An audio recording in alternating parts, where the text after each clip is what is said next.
presenting journalism in the digital age is something that's very exciting, something that's very challenging too.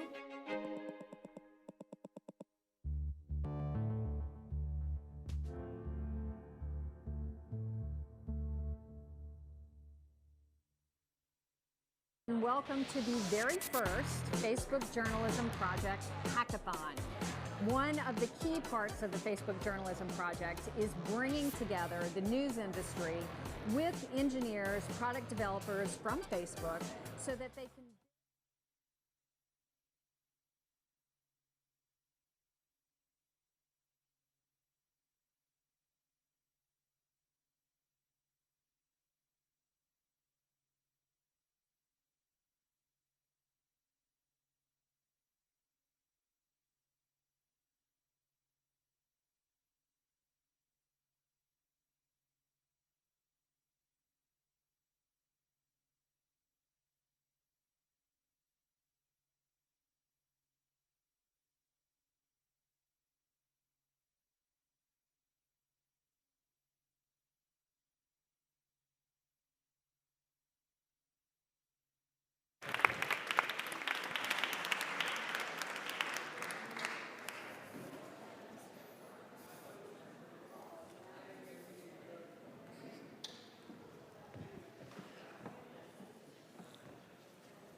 Buongiorno a tutti. Grazie Arianne al Festival per avermi invitato anche quest'anno. Ormai c'è un problema che se non sei invitato ti ammazzi e quindi sono rassicurata. Allora, il mio compito è presentarvi prima Cameron. E se siete d'accordo, abbiamo deciso prima, considerato il livello, facciamo un'intervista in inglese, è più facile e più veloce, insomma.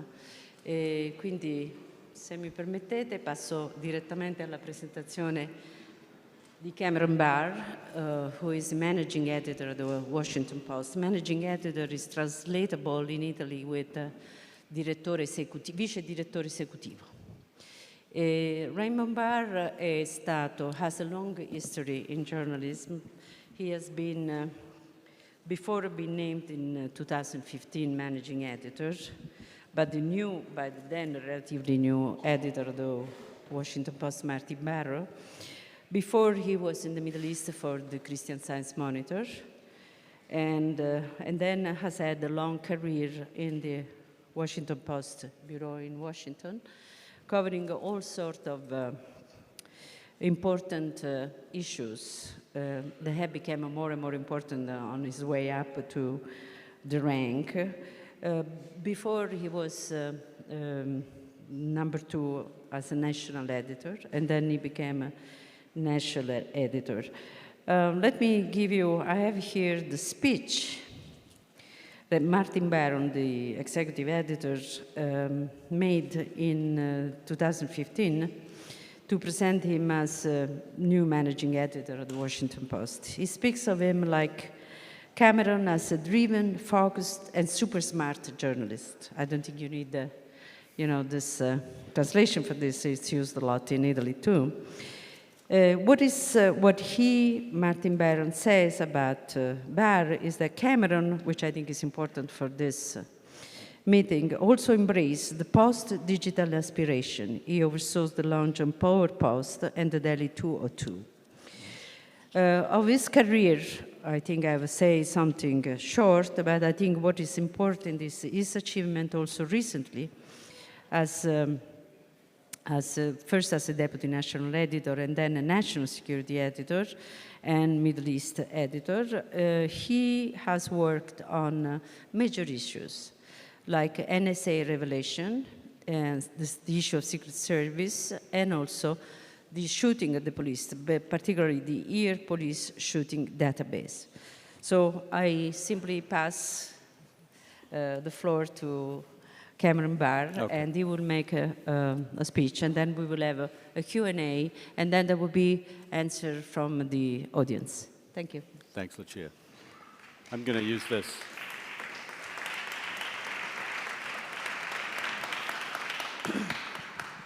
Lucia, thanks for that overly generous introduction. Of course, it's a privilege to be in this amazing city, in this spectacular room, amid all you interesting people. Chris Potter asked me here to talk about covering the Trump administration. Overnight, we've seen why that is a critical subject. So I'd like to begin with an example of the Post's coverage.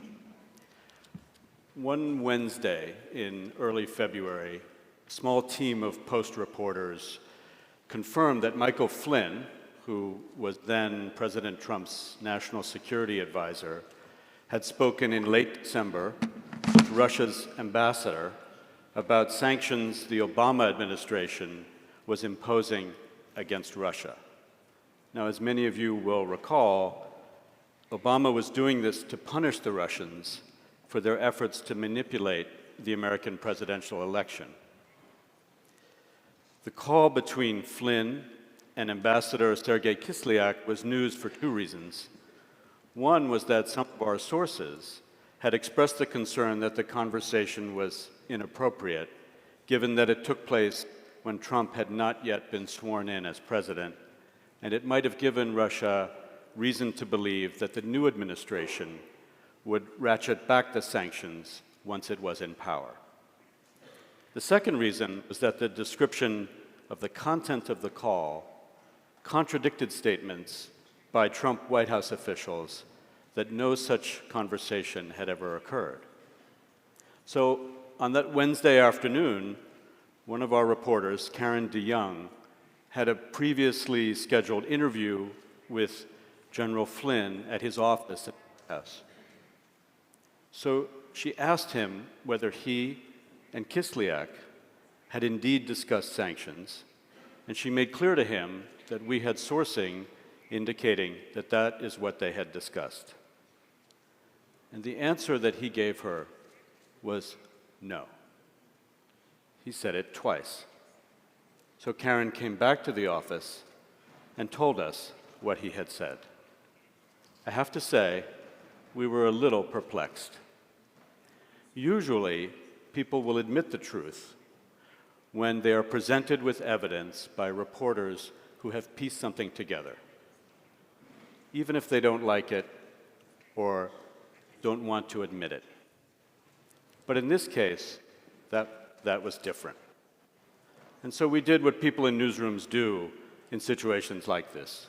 We stood around, we had meetings, I'm pretty sure I loosened my tie. We sifted through what the sources had told the main reporters, Greg Miller and Adam Entus and Ellen Nakashima. Here we had what we felt was incontrovertible sourcing telling us one thing, and we had a flat denial from the National Security Advisor to the President of the United States.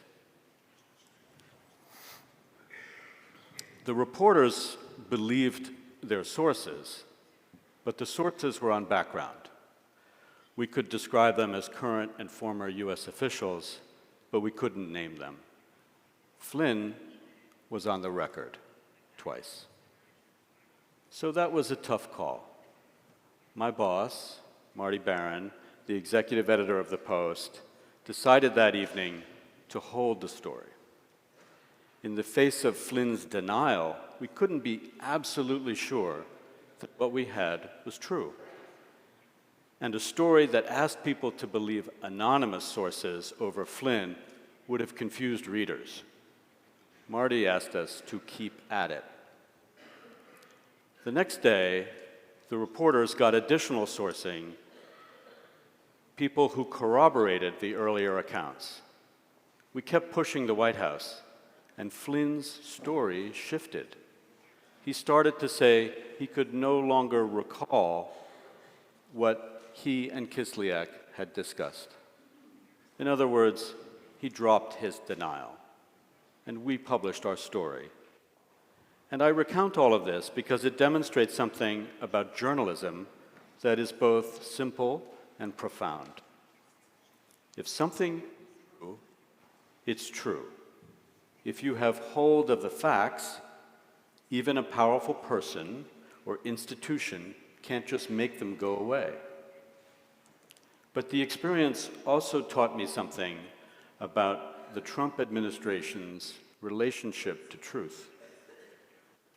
As we were getting ready to publish on Thursday evening, I took a call from a White House official who asked us not to reveal that Flynn had denied to us a day earlier that he had discussed sanctions with the ambassador. I told the official that I could really see no reason to deprive our readers of that information. I said that at a time when so many people are challenging the veracity of public discourse, it would be wrong to hide the evidence of Flynn's attempt to mislead us. But as I was talking to this official, I thought to myself, they do care. They want to look like truth tellers. They don't want to be exposed as people who would attempt to deny the truth. And there have been several other occasions recently when White House officials have challenged us aggressively to prove that what we were about to publish is factually correct. When we publish something incorrect, which unfortunately we sometimes do, they demand corrections, retractions, apologies. And of course, when we get something wrong, we correct it. The officials of the Trump White House are not the only ones to insist on the truth. Readers are going out of their way to tell us how much they value our work. In recent months, we've been getting emails and letters and postcards from people who are writing in support of independent journalism. Clearly the result of an informal campaign, but we appreciate it nonetheless. One woman sent a postcard saying, "You are so vital to democracy. Keep it up." And another one asked us to set up a donation mechanism on our website because he said that he would enjoy the opportunity to support our mission over and above a subscription. At the Post, we think that journalism is good for democracy. We're proud of having exposed the malfeasance of President Richard Nixon, which led to his resignation. But a lot has changed since the 1970s. The media universe has evolved in amazing and disruptive ways. We are surrounded by conspiracy theories, by instant criticism on social media, by alternative narratives that don't rely on facts.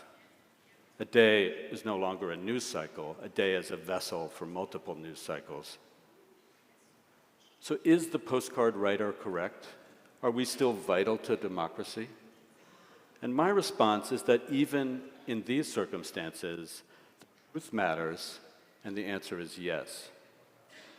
Consider, for instance, the impact of the story about Flynn and Kislyak. President Trump fired his national security advisor, who had been in his job just 24 days because we had exposed Flynn's failure to be truthful with the vice president. The White House's attempt to have us cover up his denial is also a demonstration that the truth still matters, even if it's a little backhanded. And the message we are hearing from our readers, that we should do our jobs and do them well, provides still more evidence. So I've been at this work for 30 years, and I can't think of a more invigorating time in American journalism. The presidential campaign has increased public demand for factual information from credible sources. Brand-name legacy organizations like the Washington Post and the New York Times are enjoying a surge of subscriptions as people seek providers of information that they can trust. And the key element in all of this is reporting. For years, I used a clumsy but effective definition. Reporting is the revelation of previously undisclosed information that is relevant to the public debate that a powerful person or institution wishes to keep secret.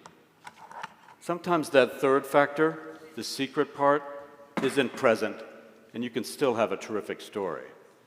But if it is present, you can have a game-changing scoop like the piece on Flynn and Kislyak. What we are seeing today is the renewed recognition that revelatory reporting is a key driver of success for news organizations. We have made huge strides in recent years in finding new ways to tell stories. We're more visual, we're more experimental, we're much faster. We've gotten infinitely better at delivering our product to readers in the way that they want it, whether through social media or in a newsletter or as a video. The digital environment has demanded change and creativity, and we've worked hard to keep up. Our tone has changed a lot too. We want things to be interesting, which of course is harder than it sounds. We write narratively more often than we used to. We use the first person more often. We're happy when we can invent a new form, a video-driven presentation that incorporates text and graphics rather than a text-based story that has graphics and video as appendages. We strive to be more transparent in the process of our reporting.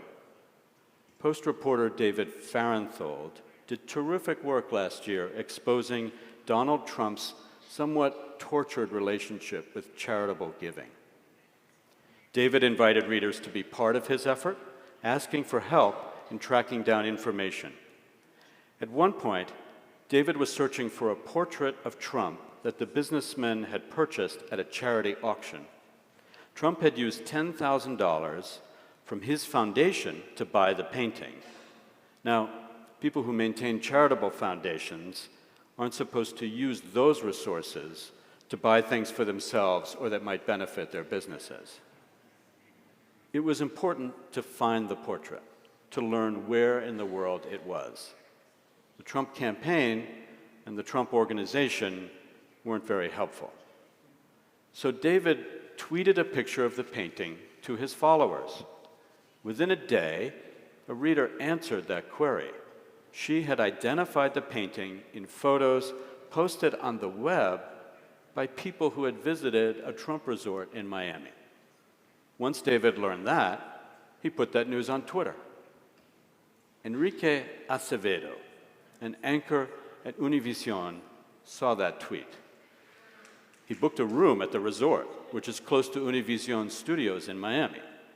After he checked in, he started asking the late-night cleaners whether they had seen the portrait. "Oh yeah," one of them told him. "It's downstairs." So as David wrote in a piece for the Post magazine about his quest to understand Trump's philanthropy, bingo. Acevedo found the $10,000 portrait, paid for with charity money, hanging on the wall of the resort's sports bar. In other words, the painting was being used to support a Trump business. So this anecdote is a marvel to me. This is UGC investigative journalism. This is a convergence of technology, reader engagement, and journalistic rigor that could never have happened in an earlier era. David's approach incorporates an openness and a transparency that we need to embrace if we are to win over new readers and convince them that what they are reading on our pages and platforms is verifiable, accurate, that it is true. But the discovery of the portrait also reminds us that our mission, the core of what we offer our audience, is reporting. Previously undisclosed fact, relevant to the public debate, that a powerful person wishes to keep secret. I think you get the idea. Does the Trump presidency change that mission? I really don't think so. It has galvanized readers. It has brought renewed recognition of the value of journalism. It has usefully sharpened the distinction between what is fake and what is fact. But it has not changed our role. Marty Baron likes to say that we are not at war with the Trump administration. We're at work. It's such a good line that some people have put it on t-shirts. It's also very true, and it perfectly captures the zeitgeist these days in the newsroom of the Washington Post. After many years of disruption and uncertainty, as we wondered whether the shifting economics of our business could sustain a newsroom of more than 700 people, we are energized by the opportunity in front of us. We're gratified by the support of our readers, by their increasing inclination to support us through subscriptions, and by their will to join with us in the work of reporting and storytelling. We are respectful of the demands of the people we write about, that we be accurate and fair. And above all, we recognize that the work we do is a necessity in a functioning democracy. It all works together. Readers value our reporting because it is a defense against the abuse of power. And we treasure our readers. We rely on them because they will be our defenders if that power is ever unfairly turned against us. Thank you very much. Now, I think I'll submit to Lucia's interrogation, and then maybe we can have some questions. Thank you. Well, thank you for your words, very uplifting and reassuring. You may know better than everybody else that the Washington Post has been now for 2 or 3 generations at least, you know, the symbol of capability to reveal with serious stuff what's going on with power. So thank you for this, but I have to ask you a few questions from the other side, from the dark side. You may not be at war with Trump, but Trump is at war with you. So you, meaning you journalists. So I think I'd be interested to explore his side at this point. Before this, I think you all know that last night America bombarded with 59 Tomahawk cruise Syria as some military base. This is a story, I think, that in a way changed a little bit or accelerate the international involvement of America. I just would like to know what you've been thinking about this morning reading the news. So what is your take on the story? Well, at a basic level, it's why covering the Trump presidency is such a good story, because it's so unpredictable, right? So in one fell swoop, he has deeply antagonized Russia, which put out some very tough statements this morning. And so we're in the midst of a post-election narrative when we're trying to discover what are the relationships between the Trump campaign and Russia. And in a single moment, Donald Trump manages to turn that logic around almost 180 degrees. And it also shows us in a different way how unpredictable he is, right? This is a man who got elected saying that we needed to put America first, that we couldn't involve ourselves in overseas engagements that were not directly in the interest of the United States. And he sort of twists that logic in the stroke of a pen in proving this decision to strike Syria. And finally, I would say that on another level, he's delivering on one of his promises, which is to be different than the Obama administration. Yes. And this is where, we had anticipated, I think, that we would see this first in the handling of North Korea, but the devastating use of chemical weapons in Syria has turned that around, and now we're seeing, first in Syria, that Donald Trump is prepared to deliver on his promise to conduct the affairs of the United States radically differently from the previous administration. Yeah, just one more question about this, just a detail. I think we're all very impressed, and I use this word that maybe is too light in Europe, by the amount of generals and military people who populated this new government in. Might this result may be very influential, this presence of high-ranking military people in the government? Well, always the struggle with a new president is to find out who is close, right? Who has the ear of the president? Who is helping to shape policy from the inside? And I will say that one of the most interesting things that's happened lately is that Trump's advisor, Stephen Bannon, has basically been dropped from the National Security Council. And I think that suggests that the power of H.R. McMaster, the new National Security Advisor, is becoming more felt in the White House. And I think it's a legitimate concern that many people have that there are a lot of generals in the administration, current ones, former ones. And you know, how will that shape policy? Is this really an illustration of that, this strike against Syria? I think it's pretty soon to draw that conclusion. But we do expect, you know, a more militarized approach to the border, the southern border of the United States. It's no accident that there's a general in charge of DHS, the department that handles that. So I think that, you know, that will be an area that we'll continue to investigate.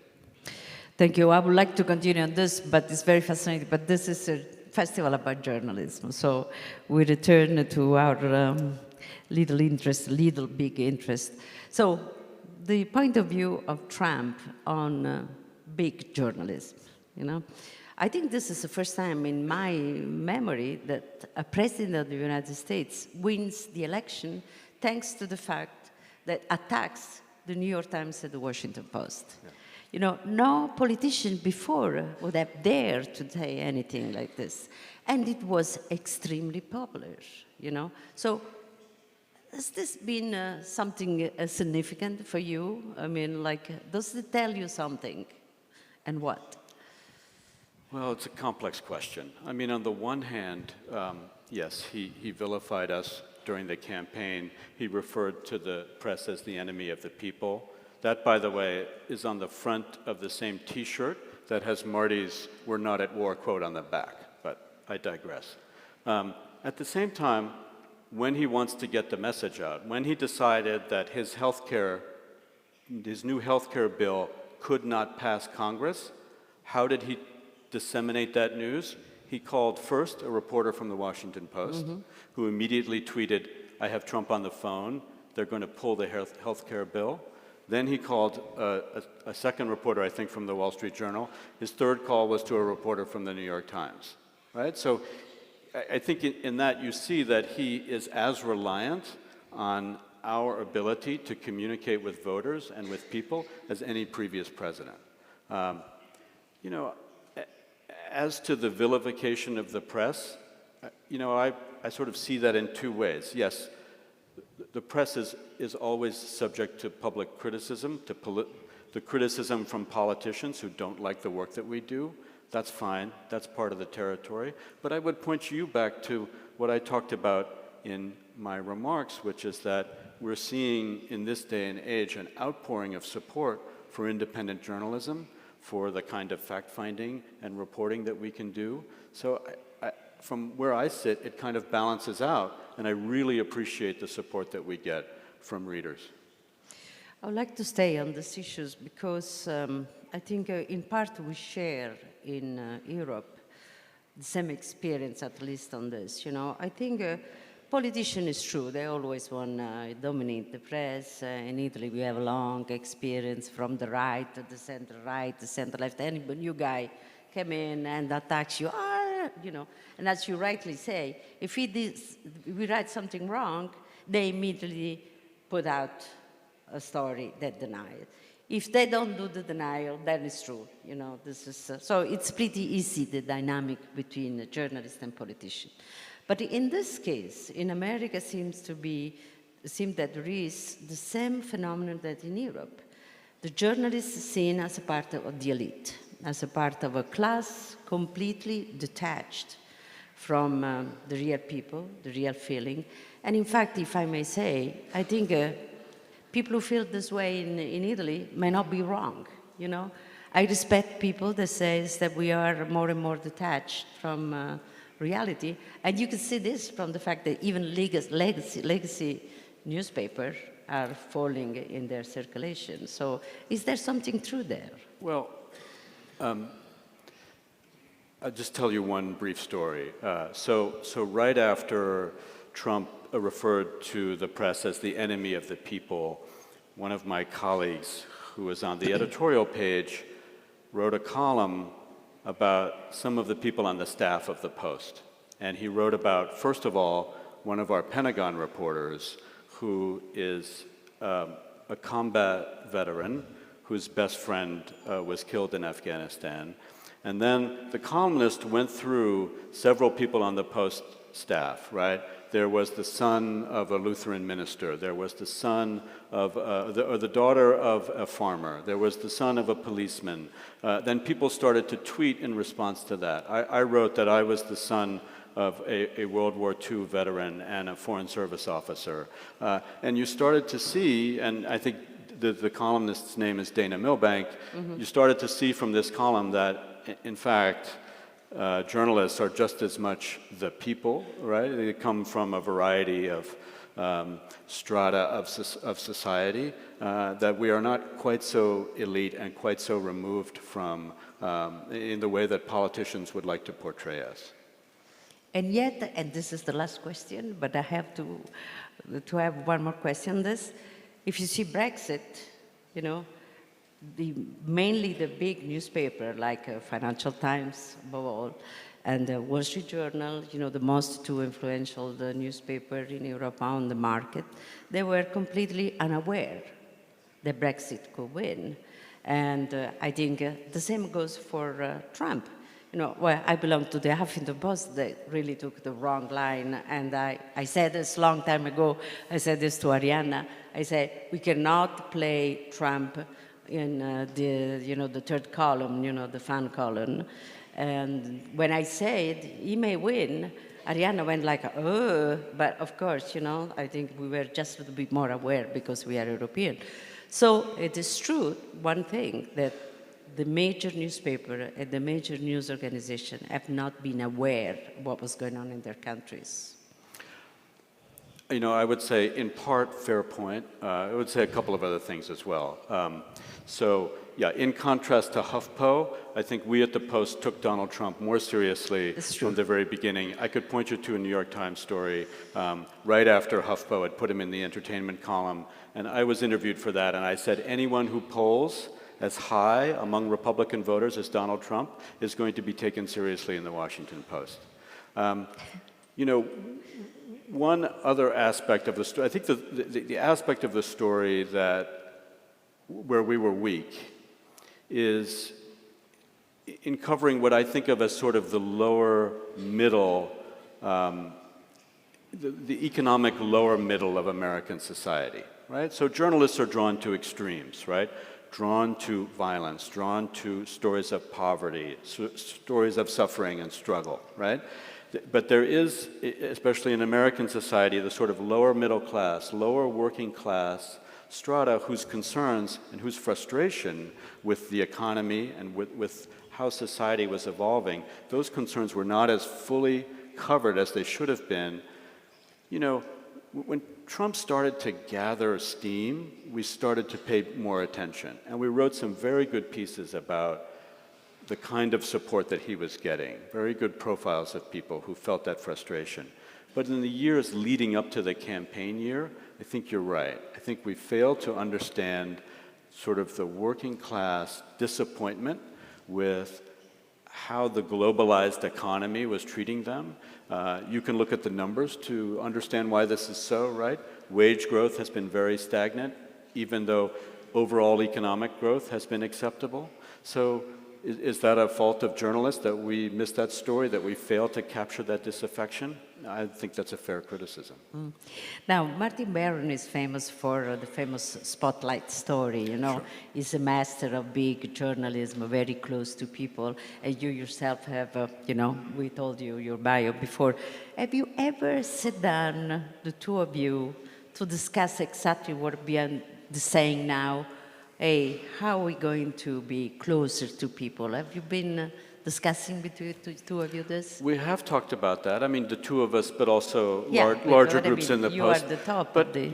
you know, I think that one of the mistakes of journalism sometimes is to, you know, always be covering the story that you just missed.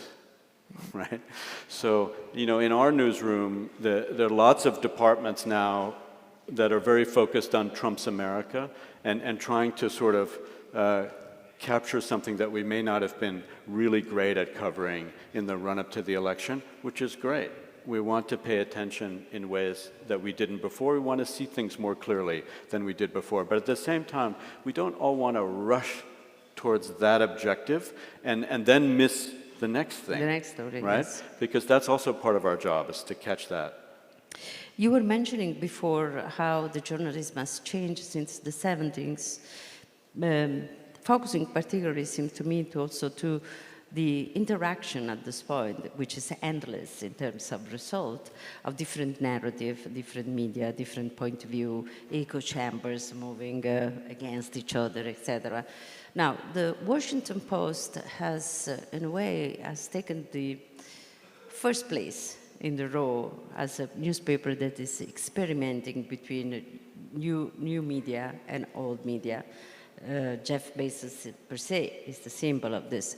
So tell us something, how this legacy media is working together with the new media. Well, you know, I think Jeff Bezos deserves some credit for this. So does Marty Baron. So do some other people at the Post, right? Obviously, the media universe has changed. You know, when I talk to colleagues about this, I try to kind of engender an atmosphere of enthusiasm, right? I mean, as I said with telling that story about David Fahrenthold, we can do things today we could never have imagined before, right? It's a tremendous opportunity to both connect with readers, how we bring them into the work that we do, how we reach them with the story. You know, even though we've been through so much disruption in more established media companies, there's tremendous opportunity to take our business in new directions, to even achieve profitability, which the Post managed to do last year, and which we think we'll be able to do again this year. It's a very exciting time, and I think it's also time for us to kind of move past the despair and frustration that we felt, and to embrace what it is that we can do with the technology that we have available. You see, the most interesting thing about the Washington Post for me is that the change has now come as a disruption also of the old establishment within the newspaper. You were mentioning before about Flynn, Karen DeYoung. Now, Karen DeYoung, you don't know who she is, but she's a very formidable person in Washington. Formidable in both sense. She's also huge, large, you know, an important journalist. Yeah. So fundamentally, in this change, you haven't lost your old name, your old job, and yet you're doing something new. I think this is really unique, no? Because the change is most disruptive in other places. You know, Lucia, I would say that Donald Trump deserves some of the credit for that, right? Because I think the Trump candidacy and all of that we experienced last year validated the act of reporting in surprising ways. And so when we were making decisions about how to grow our staff this year, we put more money into investigative reporting because readers responded to that so enthusiastically and so gratefully last year in reporting that we did on candidates, not just Trump, but across the board. And so we heard that message, right? We heard the message that one of the drivers of our success is, you know, what we think of as old school, but it's not old school, right? Revelatory reporting is still what people turn to journalists for. Good. I think that we should underline the fact that your experience and your word right now prove that new journalism doesn't mean shallower journalism. No. Does not mean less money, less investment. It does not mean stupidity in general, you know, like you fly through the story instead to go deep. Well, I will leave the experience here, and we have 20 minutes for questions from this room. How are we going to manage this? People are going to raise their hand? The first one. Yeah. I wouldn't. We don't hear. Raffaele. Now, let me tell you who this guy is. This guy is the guy who was the head of the union inside Corriere della Sera, which could be described as our New York Times, put the management on his knees for many years. There was nothing going on at Corriere della Sera that Raffaele Fiengo could not put his words on.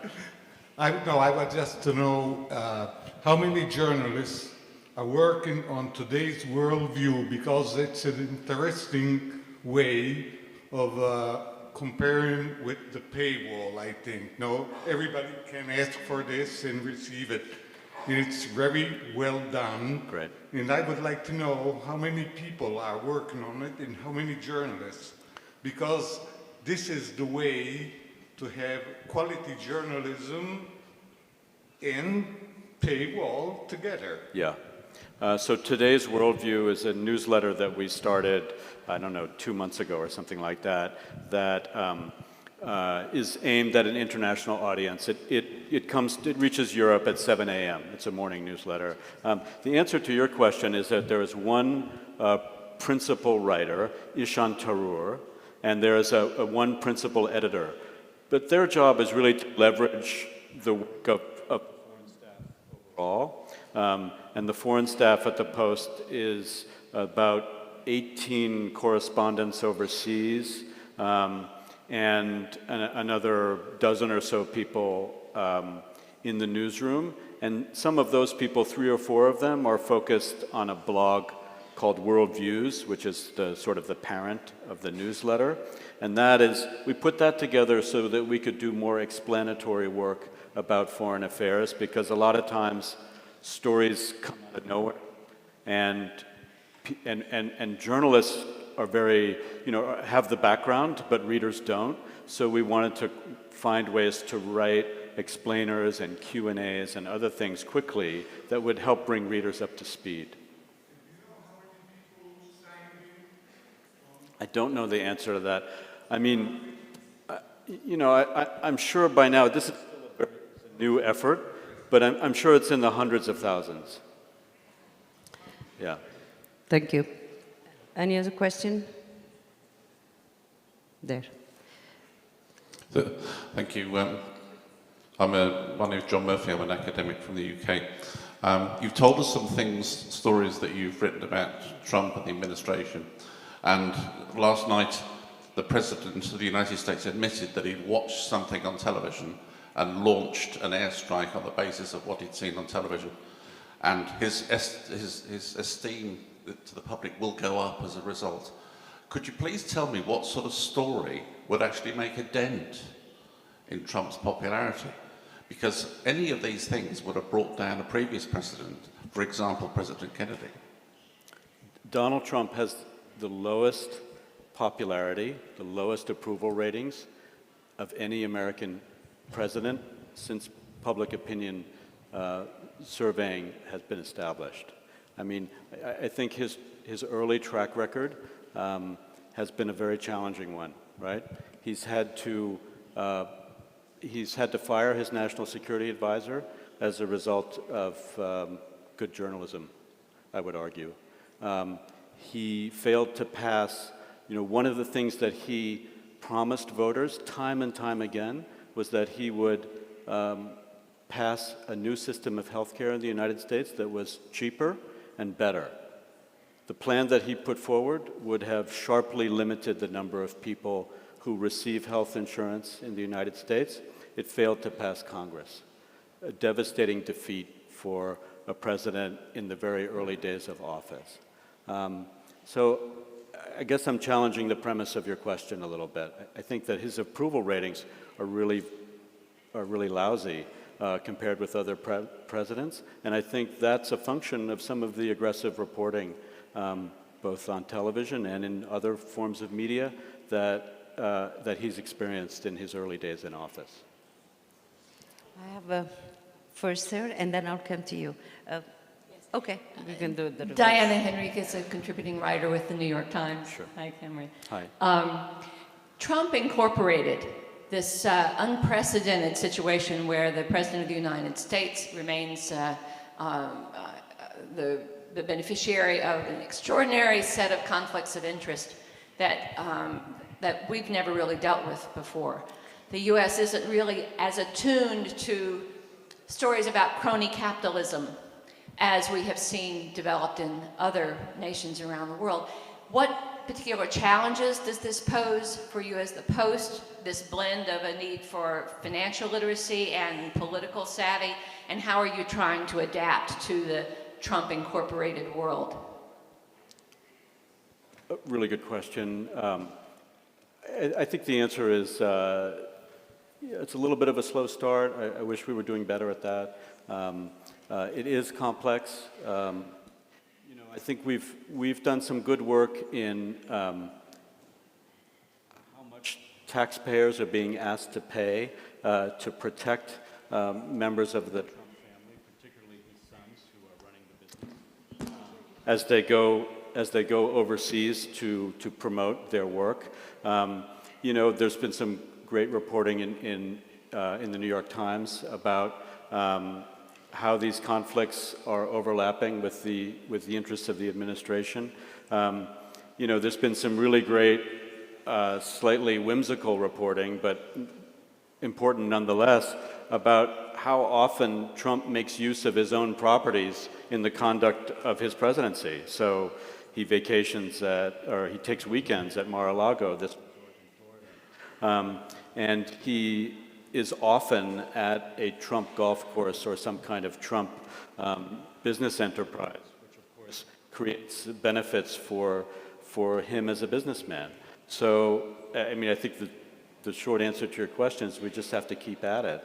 And we have to keep prying loose the documentation and the business results from those companies so that we can see how they're benefiting from the presidency. Sorry,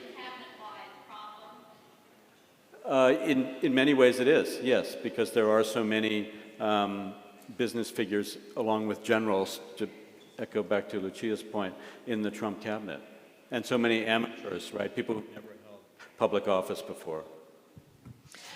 Before the next question, I just want to put myself also in this discussion. I'm very surprised that a country like America is so oblivious to conflict of interest. We made a big point in Italy with Berlusconi, of course, and for us it was like, well, in America it would have never happened like this, right? Then, you go there and everybody, I can't believe it. The people allow, so many family interests to be intercepted inside the White House. I can't believe how oblivious people seem, even Democrats. I thought that it was more, more of a skin there, why is this?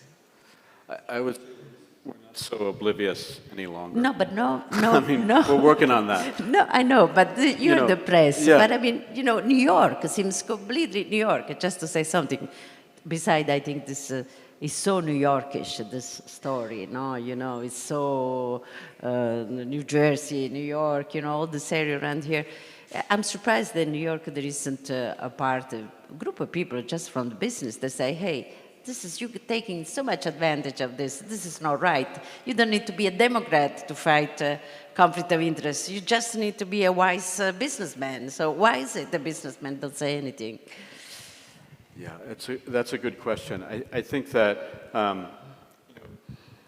and down to point two, there have been some very loud voices from ethics advisors to governments of both parties, Republican and Democrat, who are filing lawsuits to try to expose these conflicts of interest and to make clear to Congress that it too has to step up to ensure that these things are policed effectively. I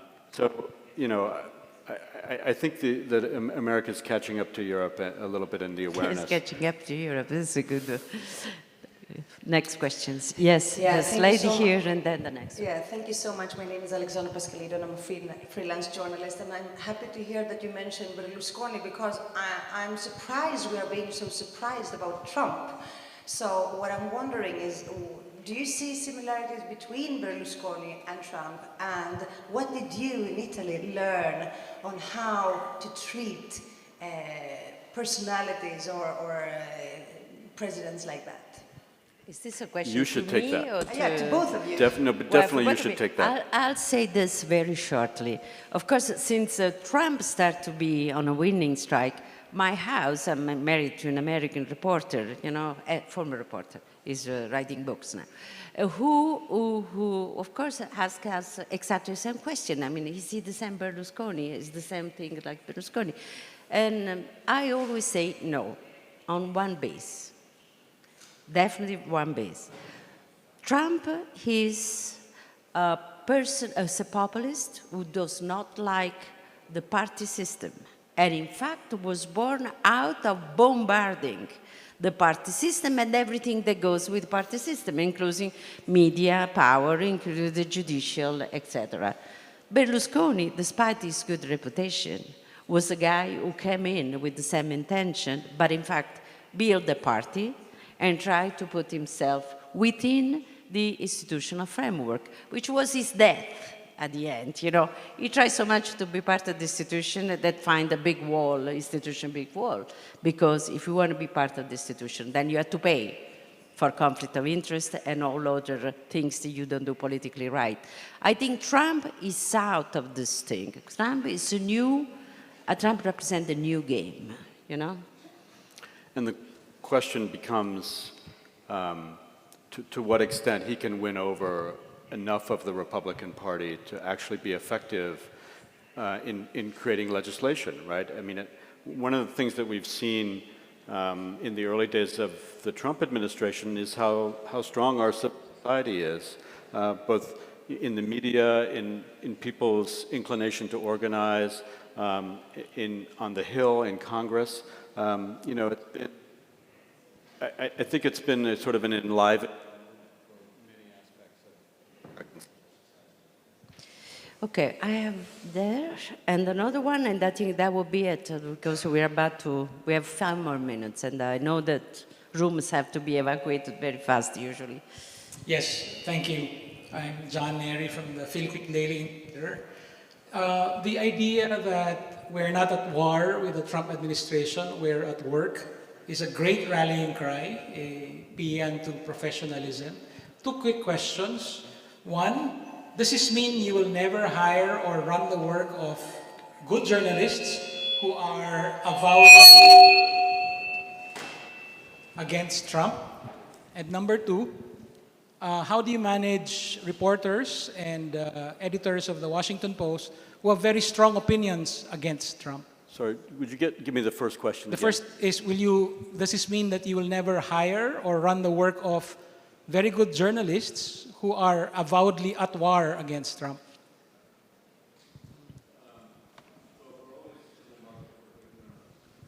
Hold on a second, we don't hear anything. C'è qualcosa con il microfono perché non sentiamo. Is that working? 1, 2, 3. We're good? Okay. So just to repeat the question, would we hire journalists who are at war with the Trump administration? Yeah, I think the short answer to that is no. I mean, there's a place for very opinionated journalists who have a very clear point of view, and that's the editorial page, right? And so I speak for the news side of the Washington Post, and where we want to be as dispassionate as possible about who's in power, right? We want to do our work aggressively, but we don't want to promote one political agenda over the other in our news columns. And I know that that's sometimes seen as a quaint way of operating a journalistic institution, but nonetheless, we still do it. And tell me again your second question. How do you manage your own people already working for you who have very strong opinions about Trump? For instance, on Twitter, they rant against him and so on. Well, I mean, it's a related point, right? I think if people have such strong opinions about the president in power, then they shouldn't be a news reporter. Final question. I think...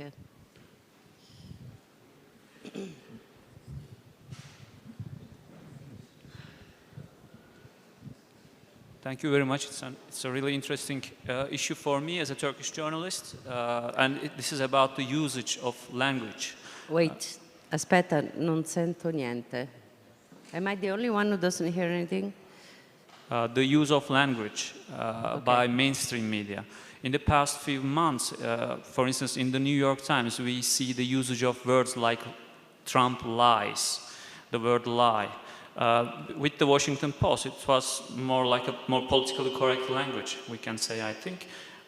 Do you think that such language, for instance, calling a lie, is okay in the mainstream media when it is really a lie? Or does it serve to more polarization, more divisions among the public? Instead of persuading other people, it will alienate them. What do you think? Yeah, I go with plan B there. I think lie is a really strong and very heated and very emotional word. And so I think it doesn't really have a place in news reporting about the accuracy or the validity of something a politician says. You know, I won't rule it out ever.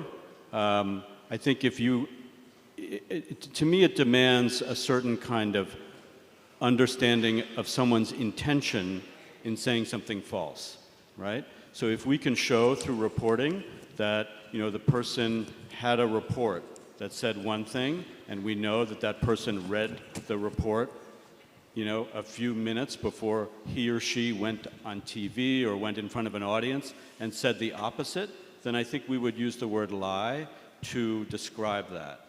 But it's exceedingly rare for us to have that kind of interior understanding or knowledge of what someone knew at a certain time and why they said something false. As a general proposition in our news reporting, you know, I want the emotional level to be turned down so that people can read what we write and draw their own conclusions, have their own emotional response. I don't want to feel for readers. I don't want to think for readers. I want to give the readers the information. There's plenty of places, if people want to read emotional, passionate, opinionated writing about public affairs, there are plenty of places, including the last 2 pages of the Washington Post, right? Or the opinion section on our homepage, where they can find that kind of writing. In our reporting, I'm trying to keep the emotional temperature down, because one thing I want more than anything else is to reach the widest possible audience, the people who may be supporters of President Trump and who may be opponents of President Trump, because I'm interested in providing the broad spectrum of American voters with the information they need to function in our democracy. I'm not interested in pandering or speaking directly to people who've already made up their minds. Very well. I think this is the perfect conclusion. I thank you, Cameron Barr, and thank you all of you. Grazie moltissime, ci rivediamo l'anno prossimo.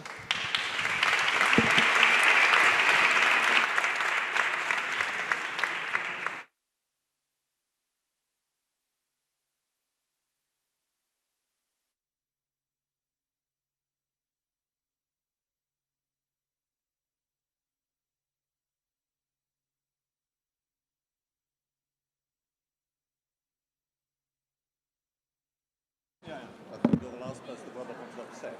I'd like to line about the fact that you damage the Trump administration. So the quote I've got is among the things is off the Social Security advisor. Screw rates are extremely low levels for any For those who wish to leave the room, please leave by the front entrance to my left. For those wishing to leave the room now, before the next event, please use the door to my left at the front of the stage. Thank you. The exit is at the front of the room.